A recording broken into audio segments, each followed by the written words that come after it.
That Rocket science is something that we've probably all been interested in, either wanting to go to space or wanting to see rocket launch in person.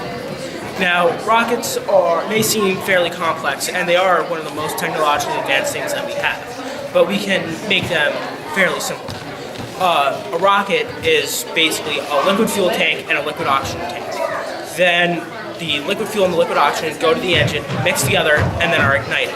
Now that shoots hot exhaust out at a very high speed. Now this exhaust has very low mass and very high speed, so then in turn with the high mass of the craft, the speed of the craft is low comparative to the exhaust. We can model this with the ideal rocket. We can use this to determine how fast the rocket can go. This allows us to figure out where the rocket will go. In space, your speed determines where you can go. So this equation is built up of a few things. You have ISP, you have the acceleration due to gravity, the natural logarithm, the full mass, and the empty mass. Now, each part of this is special for each reason. So delta V, this symbol here, is our end result that we're looking for. ISP is the efficiency of the engine. So how you find ISP is you take the exhaust velocity of the engine and divide it by the acceleration due to gravity.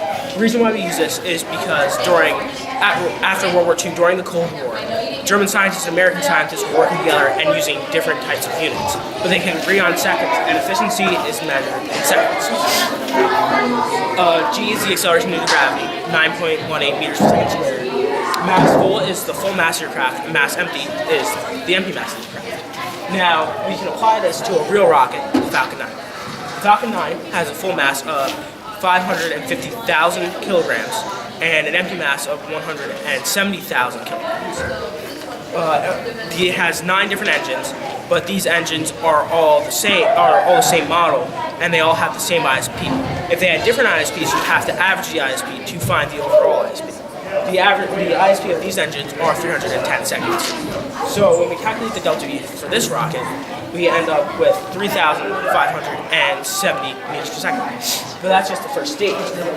Now we have the second stage. The second stage has one Merlin 1D vacuum engine. It has a bigger nozzle, and that makes it more efficient.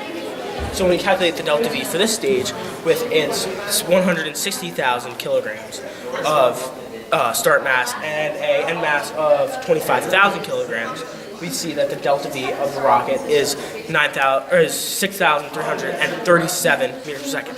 When you add the first stage and the second stage together, you end up with a delta V of 9,907 meters per second. To get into orbit, you need between 9,000 and 10,000 meters per second of delta V. This has been the real-world application of the ideal rocket equation.